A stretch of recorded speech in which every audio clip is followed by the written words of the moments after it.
ଆପଣ ବିଜୁ ପଟ୍ଟନାୟକ ଏତେ ପାଖରୁ ଆପଣ ଜାଣିଥିଲେ ଯଦି ତାହେଲେ ଆପଣ କାହିଁକି ଏତେ ମିଡ଼ିଆ ସାମ୍ନାରୁ ନୀରବ ରହୁଥିଲେ ଚୁପ୍ ରହୁଥିଲେ ସାମ୍ନାକୁ ଆସୁନଥିଲେ କ'ଣ ପାଇଁ?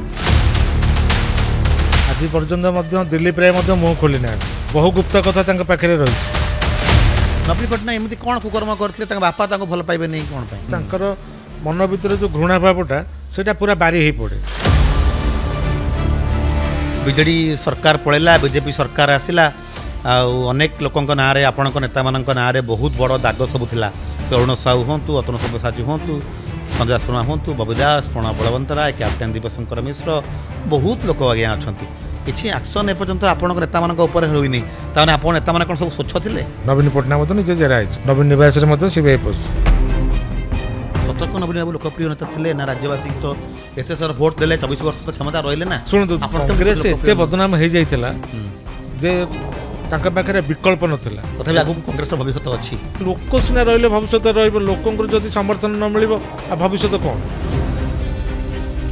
ବିଜୁ ଜନତା ଦଳ ଗଠନ ହେଇଥିଲା, କୋଉ ମାନେ ଟ୍ରଷ୍ଟି ଥିଲେ ସେଥିରେ? ପ୍ରଥମ ଦଳ ତିଆରି ମୁଖ୍ୟ ଦାୟିତ୍ୱ 2 ଜଣ ଥିଲେ, ଦିଲ୍ଲୀପ ରାୟ ଆଣ୍ଡ ବିଜୟ ମହାପାତ୍ର। ତାମାନେ ବର୍ତ୍ତମାନ ପାଇଁ ଯେଉଁ ଟ୍ରଷ୍ଟି ସେଇ ଟ୍ରଷ୍ଟି ଅଛି ନା ଭାଙ୍ଗି କାଳେ ଚେଞ୍ଜ ହେଇଗଲାଣି? ନା ସେ ଗଲାଣି ସବୁଆଡ଼େ। ସେ ତାହେଲେ ଏବେ ପାର୍ଟିରେ ଯେଉଁ ଟ୍ରଷ୍ଟି ଅଛନ୍ତି କୋଉମାନେ ଅଛନ୍ତି? ଏଠି ଆଉ ଲିଡରସିପ୍ କିଛି ନାହିଁ, ଏଠି ବେପାର, ଏଇଟା ବେପାରସିପ୍। ଆପଣ ବସିଗଲେ କଥା ହେଉଥିଲେ, ଆମେ ଚା ପିଲା କଥା ହେଉଥିଲେ, ଆପଣ କହୁଥିଲେ ଯେ ବିଜୁ ବାବୁ ବଲାଙ୍ଗୀରରେ ତାଙ୍କର ଦେହାନ୍ତ ହେଲା। କେଉଁ କାରଣ ପାଇଁ ଆପଣ ଏ କଥା କହିଲେ ଯେ ବଲାଙ୍ଗୀରରେ କେମିତି ବିଜୁ ବାବୁଙ୍କର ଦେହାନ୍ତ ହେଲା?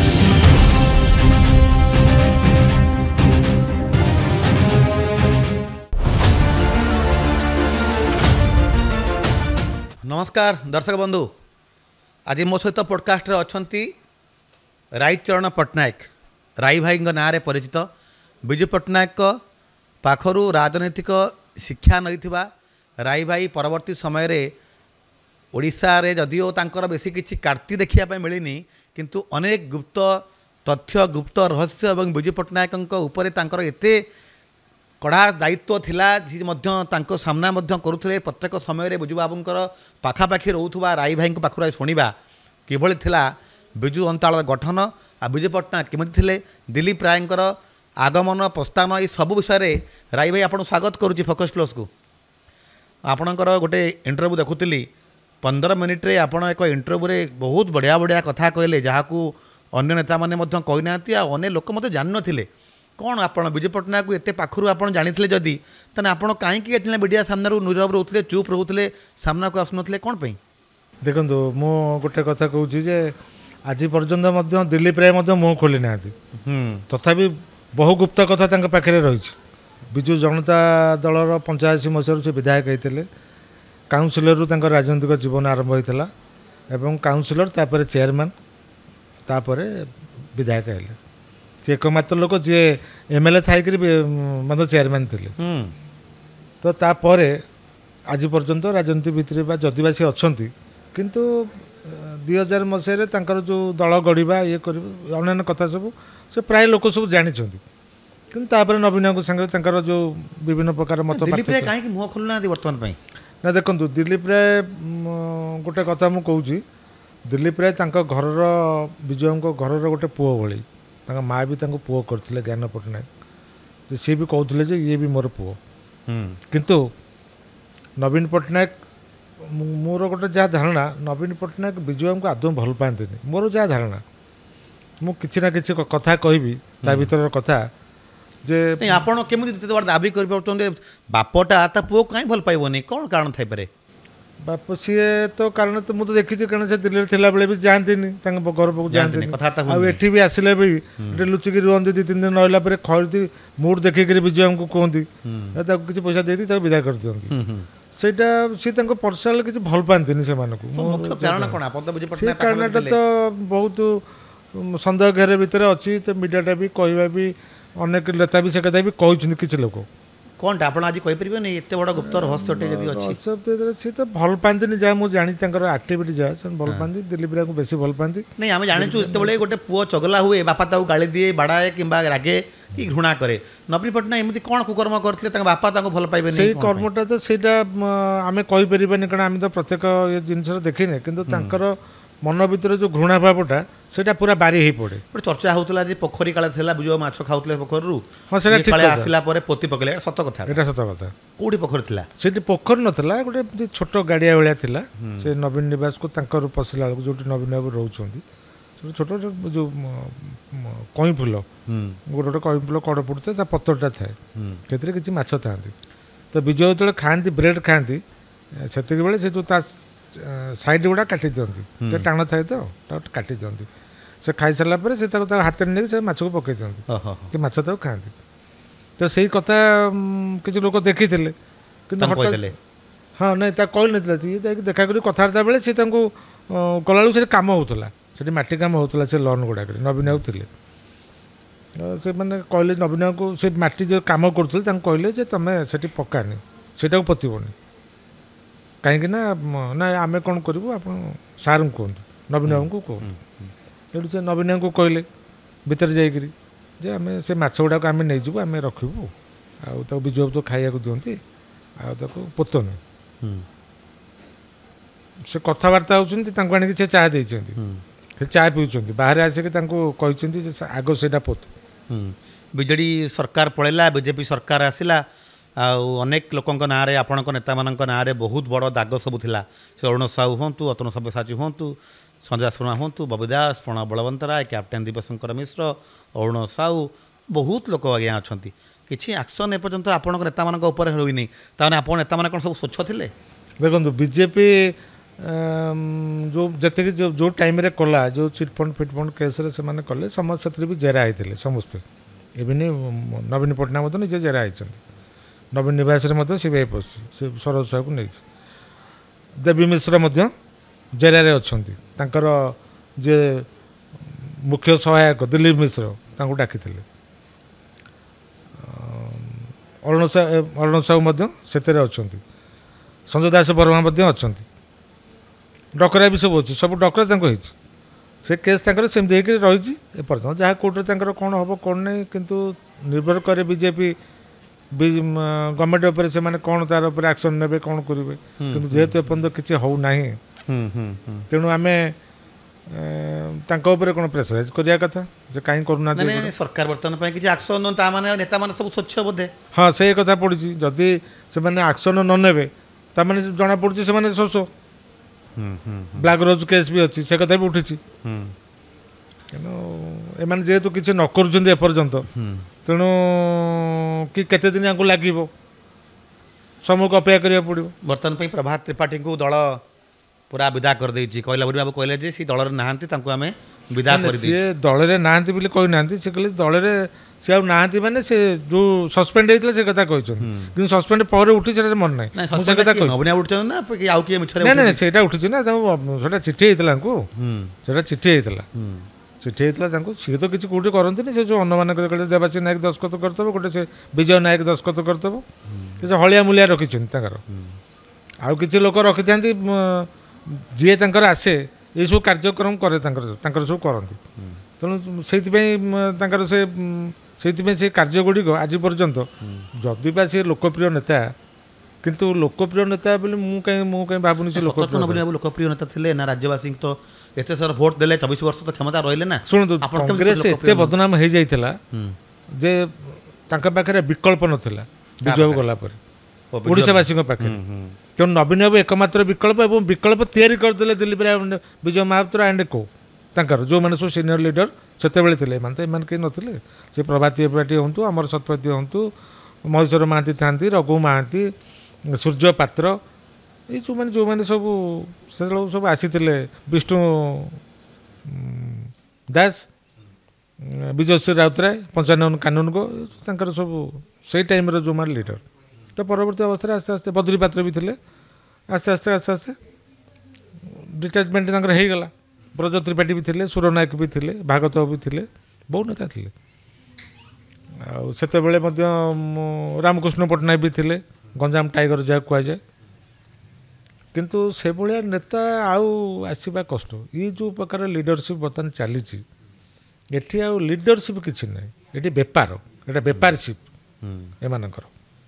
ये बेपारशिप्रे किए रहीपारा ତାହେଲେ ବର୍ତ୍ତମାନ ପାଇଁ ପ୍ରଭାତ ତ୍ରିପାଠୀଙ୍କୁ ତ ବିଦା କଲେ ଆଉ ତ ना ଯିବେନି विदा किसी नहीं प्रभात त्रिपाठी कौन ये मैंने विदा करते कौन लोक कथाटा मुझे कहीदे तुम्हें पला बोली या कौन तो मीडिया ଦଳର ସିଏ ବର୍ତ୍ତମାନ ମାଲିକ ସେ ବିଦା କଲା ପରେ ଆପଣଙ୍କର ଅଧିକାର କ'ଣ ଅଛି ଆପଣ ଦଳରେ ରହିବା ଭଳିଆ मालिक सी तो से कथा भी कहनी ना जेहेतु सस्पेंड कागज आसीनी कहले कौन होगा गोटे कथा कि सस्पेंड खाली ତାମାନେ ମନା କଲା ପରେ ବି ପ୍ରଭାତ ବାବୁ ଯିବେ ଆପଣ ଯିବେ ପାର୍ଟି ବସିକି ଯିବେ नहीं से तो डाकी ना जो डाकबे मैंने कहीं जीवु जदि डाकबे आमको डकरा नहीं आम कहीं ऊपर पड़ी जीवु प्रभात त्रिपाठी डकरा नहीं ऊपर पड़ी कहीं जीवु ଏ ଯେଉଁ ରାଇ ଭାଇ ଗୋଟେ ବଡ଼ ପ୍ରଶ୍ନ ଉଠେ ରାଜ୍ୟବାସୀଙ୍କ ମନରେ ଯେ ବିଜୁ ଜନତା ଦଳ ଗଠନ ହେଇଥିଲା କେଉଁ କେଉଁ ମାନେ ଟ୍ରଷ୍ଟି ଥିଲେ ସେଥିରେ ଯେଉଁ ପ୍ରଥମ ଦଳ ତିଆରି ହେଇଥିଲା मुख्य दायी 2 जन थे दिलीप राय एंड विजय महापात्र एमाने ସାତ ଜଣ मुख्य ଥିଲେ ଚର୍ଚ୍ଚାରେ କାଳେ ହଉଥିଲେ 7 ଜଣ ଥିଲେ ପ୍ରସନ୍ନ ଆଚାର୍ଯ୍ୟ ଥିଲେ ନବୀନ नहीं सेटा पछरे हला किंतु से माने एकाडी करिबा लोक एमाने तापर प्रसन्न आचार्य एउ सिंह समस्त एकाडी हेतले ତାମାନେ ଏଇ ବର୍ତ୍ତମାନ ପାଇଁ ଯେଉଁ ଟ୍ରଷ୍ଟି ସେଇ ଟ୍ରଷ୍ଟି ଅଛି ନା ଭାଙ୍ଗି କାଳେ ଚେଞ୍ଜ ହେଇଗଲାଣି ना से कलानी से कोडे ତାହେଲେ ଏବେ ସବୁ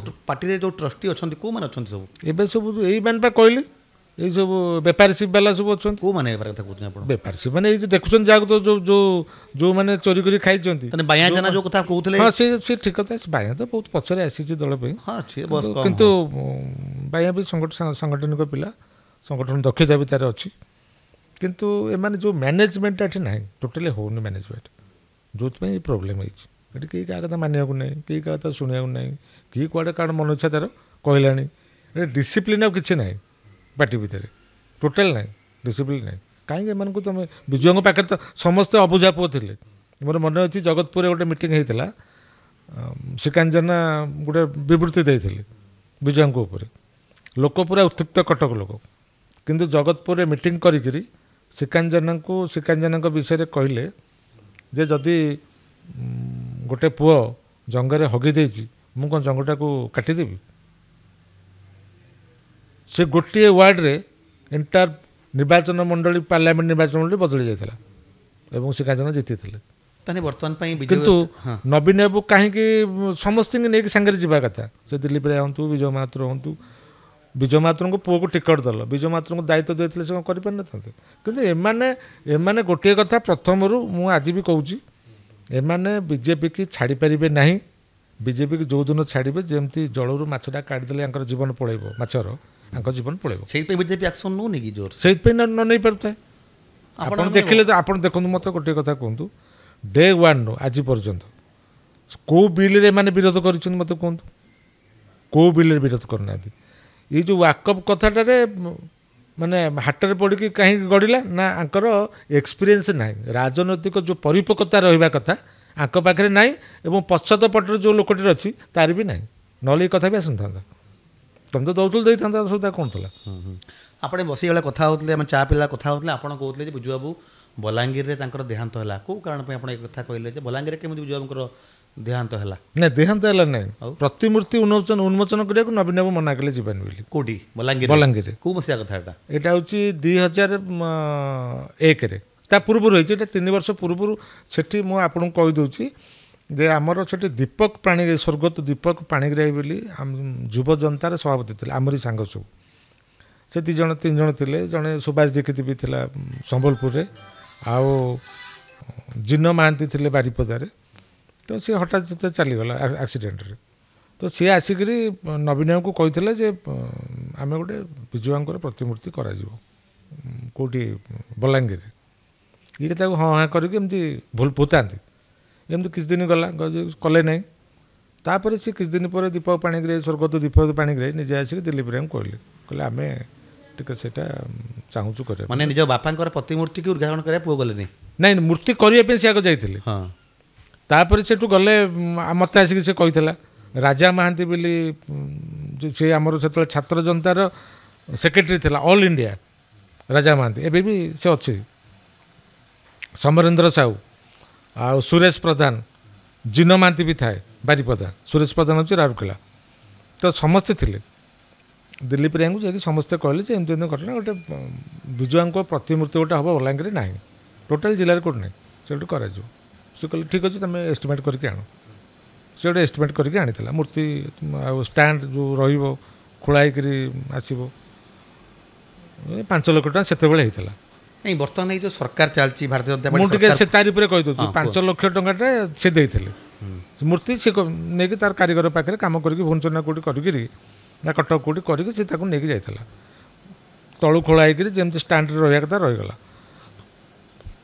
ଉଦ୍ଘାଟନ ପାଇଁ ସେ ଯାଇକି ଦିଲ୍ଲୀପ ରାୟଙ୍କୁ କହିଲା, ଦୀପକ ପାଣିଗ୍ରାହୀ, ଯେ ସିଏ କହିଲେ ନାଇଁ ନାଇଁ ତୁମେ ନବୀନ ବାବୁଙ୍କୁ କୁହ ସିଏ ଉଦ୍ଘାଟନ କରିବାଟା ଭଲ ହେବ। ସେ ବାରମ୍ବାର ଦୌଡ଼ିଲା, ଏମିତି ସେ 2 ବର୍ଷ ଦୌଡ଼ୁଛି। 2 ବର୍ଷ ଭିତରେ ମଧ୍ୟ ହଁ ଆଜି ଯିବି କାଲି ଯିବି ଦେଖିବା ଏମିତି କରି କରି 2 ବର୍ଷ ପଳେଇଲା। ମାନେ ଇଚ୍ଛା ନୁହଁ ଉଦ୍ଘାଟନ କରିବା ପାଇଁ।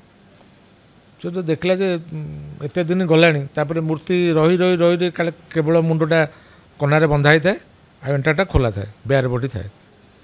ତେଣୁ ଦିଲ୍ଲୀପ ରାୟଙ୍କୁ କହିଲା ଯେ କ'ଣ କରିବା, ଏଟାକୁ ଯେମିତି ସେମିତି ଉଦ୍ଘାଟନ କରିଦେବା। ଗୋଟେ ବିଜୁ ପଟ୍ଟନାୟକ ପାର୍କ ହେଇଥାଏ, ଆଜି ବି ଅଛି ସେଇଟା, ହେଇଥାଏ ତାକୁ କରିଦେବା। ଦିଲ୍ଲୀପ ରାୟ ଠିକ୍ ଅଛି, ଯଦି ସେ ଯିବାକୁ ମଙ୍ଗୁନାହାନ୍ତି ଆମେ କରିଦେବା। ଆଉ ଯେ କଲର୍ ହେବାକୁ ପଡ଼ିବ। ଇଏ କହିଲେ କଲର୍ରେ କେତେ ଟଙ୍କା ଖର୍ଚ୍ଚ ହେବ, ନେଇଯାଅ ପଇସା ତାକୁ କଲର୍ କରିଦିଅ। ସେ କଲର୍ ବି ହେଇଗଲା। ତ 17 ଏପ୍ରିଲ 2001ରେ ଉଦ୍ଘାଟନ କରିବା ପାଇଁ ଡେଟ୍ ଫିକ୍ସ ହେଲା। ଦିଲ୍ଲୀପ ରାୟ, ପ୍ରସନ୍ନ ଆଚାର୍ଯ୍ୟ, ପ୍ରସନ୍ନ ପାଟଶାଣୀ ଆଉ କେବି ସିଂଦେଓ, ଏଉ ସିଂଦେଓ ଆଉ ମାନସ ମଲ୍ଲିକ, ଏମାନେ ଉଦ୍ଘାଟନ କରିବା ପାଇଁ ଗଲେ।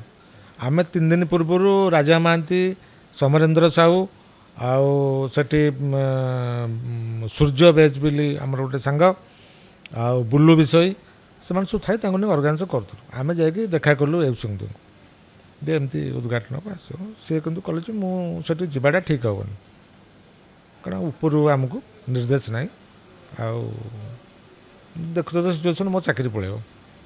ଠିକ୍ ଅଛି। ବର୍ତ୍ତମାନ ସରକାର ଯେଉଁ ଚାଲିଛି ବିଜେପିର ସରକାର, ଆମେ ଦେଖିଥିଲୁ ବୈଜୟନ୍ତ ପଣ୍ଡା ଆପଣଙ୍କ ପାର୍ଟିରେ ଥିଲାବେଳେ ତାଙ୍କ ନାଁରେ 2700 କୋଟି ଟଙ୍କାର ଇମ୍ଫାର ଇଲେକ୍ଟ୍ରିକ୍ ବିଲ୍ ବାକି ଥିଲା। ଏଇ ଚର୍ଚ୍ଚା ହେଉଥିଲା। ବିଜେପି ମଧ୍ୟ ବଡ଼ ସ୍ଲୋଗାନ ଦେଇଥିଲା, ତୁରନ୍ତ ଆମ ପଇସା ଦିଆଯାଉ, ରାଜ୍ୟ ସରକାରଙ୍କ ପଇସା ଦିଆଯାଉ, ଲୋକଙ୍କ ପଇସା ଦିଆଯାଉ। ପଇସା ଆଦାୟ ହେଲାଣି ନା ନାହିଁ? ପଇସା କେଉଁଠି ଆଦାୟ ହେଇଛି କି? ଆଉ ତ ଛାଡ଼ ହେଇଗଲା, ପଇସା କେଉଁଠି ଆଦାୟ? ସେଟା ସେତେବେଳେ ଯେତେବେଳେ ଥିଲେ ଫାଇନାନ୍ସ ମିନିଷ୍ଟର କଂଗ୍ରେସର ଚିଦାମ୍ବରମ, ସିଏ ତାଙ୍କର ଓକିଲ ବୈଜୟନ୍ତ ପଣ୍ଡାଙ୍କର। ତେଣୁ ତାଙ୍କ ଜରିଆରେ ସବୁ କାରବାର ହେଇଛି। ଆଉ କ'ଣ, ଯେଉଁଥିରେ ବିଜେଡ଼ି ନୀରବ ରହିଲା, ଯଦି ସେତେବେଳେ ବିଜେଡ଼ିରେ ଥିଲେ, ବିଜେଡ଼ି ସେ କଥା ଉଠେଇଲେନି କି ନବୀନ ବାବୁ ସେଥିରେ ତାକୁ ସାଙ୍ଗକୁ ସାହାଯ୍ୟ କରିତେ ପାରିବେ, ସେଇଟା ବି ଆମେ କହିପାରିବୁନି। ତ ସେତେବେଳେ ବି ଇଏ ବି କଂଗ୍ରେସ ସାଙ୍ଗରେ ବି ଥିଲେ। ମୁଁ ଆଉ ଗୋଟେ ବି କଥା ବି କହୁଛି ଆପଣଙ୍କୁ, ଯେତେବେଳେ ଇଏ ସବୁବେଳେ ସମସ୍ତଙ୍କ ସାଙ୍ଗରେ ଥାଆନ୍ତି, ଯେତେବେଳେ 10 ବର୍ଷ ମନମୋହନ ସିଂଙ୍କ ସରକାର, ସେତେବେଳେ ମଧ୍ୟ ଇଏ କଂଗ୍ରେସକୁ ସାହାଯ୍ୟ କରନ୍ତି। ମୁଁ ତା'ର ଉଦାହରଣ ଦେଉଛି। ରଞ୍ଜିତ ବିଶ୍ୱାଳ ଯେତେବେଳେ କ୍ୟାଣ୍ଡିଡେଟ୍ ହେଲେ କଂଗ୍ରେସରୁ, ସେଇ ଟାଇମ୍ଟା ମୁଁ 2000 ଯେଉଁ ଇଲେକ୍ସନ୍ ଥିଲା ସେତେବେଳେ ବିଜେଡ଼ିର ଦାୟିତ୍ୱ ନେଇକରି କାମ କରୁଥିଲେ କଳ୍ପତରୁ ଦାସ। ସେଇ ଟାଇମ୍ରେ ହେଇଥିଲା ଗୋଟେ ଇଲେକ୍ସନ୍ ରାଜ୍ୟସଭା, ଯାହାର ନମ୍ବର ବୋଟ୍ ନଥିଲା କଂଗ୍ରେସର, କିନ୍ତୁ ଦିଲ୍ଲୀ ଶକ୍ତିର ପ୍ରଭାବରେ ଏ ତାକୁ ଜିତେଇଲେ। ଆପଣ ବି ସେ ଅଙ୍କ ଦେଖିପାରିବେ ଯେ କଂଗ୍ରେସର ସଂଖ୍ୟା କେତେ ଥିଲା।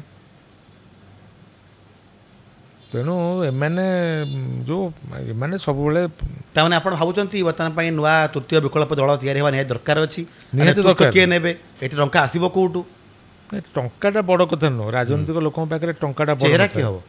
ଚେହେରା ତାଙ୍କ ଭିତରେ, ଶୁଣ, ଚେହେରାରେ ତ ନିଶ୍ଚିତ ହେବେ। ଚେହେରା କ'ଣ ହେଇନଥିଲେ? ମୁଁ 6 ଜଣ MP ଅଲଗା ହେଇଥିଲେ ପାର୍ଲାମେଣ୍ଟରେ ସେତେବେଳେ। ଚେହେରାଟା କ'ଣ ଗୋଟେ ବଡ଼ ଜିନିଷ? ବର୍ତ୍ତମାନ ଲୋକ ବିକଳ୍ପ ଖୋଜୁଛନ୍ତି, ଚେହେରା ଯିଏ ଆସୁ ନା ଆସୁ। ନବୀନ ଏବେ ବି ବଞ୍ଚିଛନ୍ତି, ଚଲାବୁଲା କଲେଣି, ସୁସ୍ଥ ଅଛନ୍ତି, ବିକଳ୍ପ ଲୋକ କାହିଁ ଖୋଜୁଛନ୍ତି? ଲୋକ ଚଲାବୁଲା କଲେ କ'ଣ ତାଙ୍କର ତ ମାନେ ଏଇଟା କାମ କରୁନି, ବ୍ରେନ୍ କାମ କରୁନି, ଆଦୌ କରୁନି। ଖାଲି ଯେଉଁ ମଲା ଘୋଡ଼ାକୁ କେତେ ଘୋଷାରିବ, ସେ ପରିସ୍ଥିତି ହେଇଯାଇଛି ସେଠି। ଯଦି ସେଟା ତାଙ୍କର ସବୁ ଠିକ୍ଠାକ୍ ଥାନ୍ତା, ଆଉ ଇଏ ଏମିତି ହଉ ଏଇ ଟାଇପ୍ର ହଉ। ଏବେ ବି ପାଣ୍ଡିଆନର କଥାରେ ସବୁ କିଛି ଚାଲିଛି। ହଁ, ସବୁ ଠିକ୍ ଚାଲିଛି ତାଙ୍କର।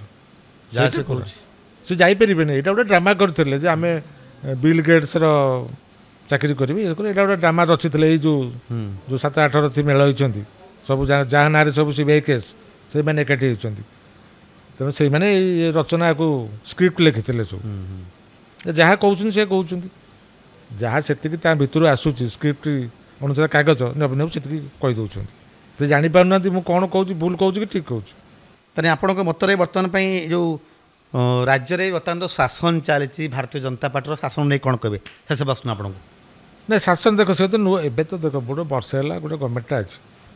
कथाटा है आंकर जो भाया पोजिशन थिला गोटे मुख्यमंत्री नवीन बाबू थे क्या देखा करूँ दिच जन से डाउक रखिथे जड़े जाकि कह किए सीना जड़े डाली चोरुणी जी डाली चोरी कर मंत्री बाहर करते सी आसो स्पोक्स पर्सन पार्टी जहाँ चलो लोक देखु देखु बिगुड़ मत लगुच कहीं नवीन बाबू पूरा पांडियान भितर रही स्माश करदेवाई कर कहीं जब एक कहीं ये जो 5-7 लोक देखिले बिगुड़ आ गए लेलिन महांती से अवश्य मोर सान भाई हम मुझे विरुद्ध में कहवा कथा नुह से कहीं माने गोटे पाठशाला पढ़ुवा पिला इंटेलेक्चुअल पिला पोस्ट ग्रेजुएट बाणीबारे प्रेसिडेंट थिला सब कथा ते कहीं निजक निजे एते लो लेवल को पलाऊँ मुझे बुझी भी पारुनी ता कथा लोक कौ अवस्था भितर विजेडी कर निजे भाभी पारना देखिले सबुदिन भोट डिक्टेट कर जाऊँ से मैंने जाणिक से बकवासी कर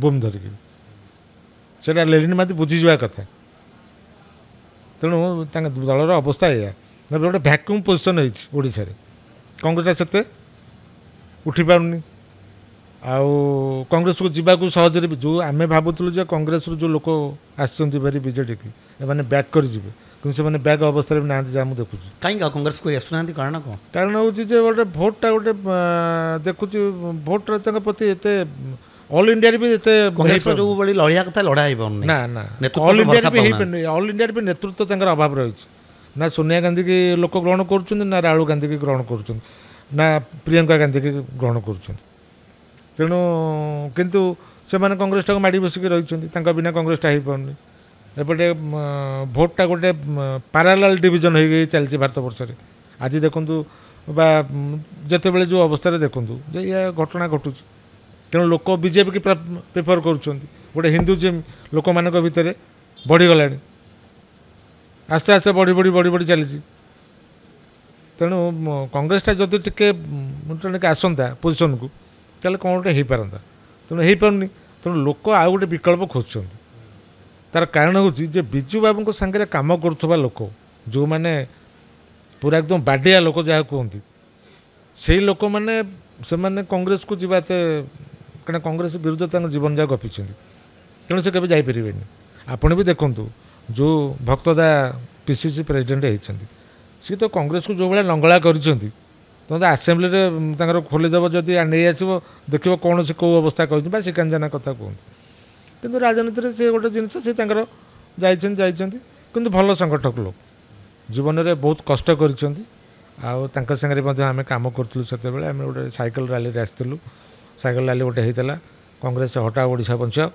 शहीद लक्ष्मण नायक घर से रैली बाहर पुरी पुरी भुवनेश्वर तेणु बहुत भल संगठक तथापि आगू कांग्रेस भविष्य अच्छी कहीं मत भविष्य कहीं लोक सीना रही भविष्य रोकर जदि समर्थन न मिल भविष्य कौन लोकंर समर्थन दरकार लोकंर समर्थनटा हो पारना सारा भारत वर्ष में जदि ऑल इंडिया जदि सेटा न उठिबो ओडिशा हेनी अर्थ बंधु आप शुणुले राय भाई अनेक तृतीय विकल्प निहाती दरकार जो अनेक पॉलिटिकल लोक रही पॉलिटिकल पार्टी हवा दरकार ये कमर्शियल हेनी एटी गोटे प्रश्न होची तृतीय विकल्प निहाती राज्य आवश्यकता अच्छी जहाँकि आगामी निर्वाचन में बड़ नेतृत्वर आवश्यकता ये सरकार परिवर्तन हो पारे लोक मैंने नुआ पार्टी को भोट दे पारती किंतु जे पर्यंत भारतीय जनता पार्टी विजु जनता दल एक्शन कौन न नौची से पर्यटन किसी कहीहब ना आज का रखिल नमस्कार आज्ञा।